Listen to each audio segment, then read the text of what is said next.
This property at 1195 South Main Street, owned by Meadville Redevelopment Authority, was set to be the site for a local community garden, but zoning laws initially prohibited its use. Meadville City Zoning Administrator Gary Johnson explains why. So some of the uses that may not be as appropriate in the city, including large-scale agriculture, which is what typically you think of when we say an agricultural use, it just wouldn't work in the city. There's not space for that.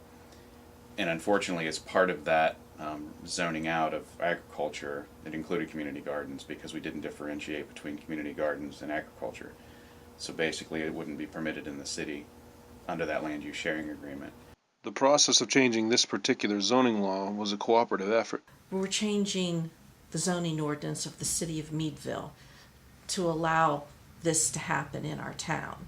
So working through that process has been quite interesting. And came up with allowing community gardens as what's called a special exception, which allows that use to happen pursuant to some conditions.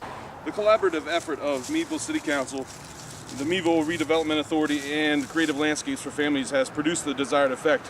The city of Meadville will have its first community garden, begging the question, will there be more? This is the right thing to do. This is something to stand up for, but not in a nasty, negative way, but approaching it in the way of give us a chance and let us show you what good can come out of this. Give us a chance, and we can't predict what other community gardens will be like, but we know what we want to do.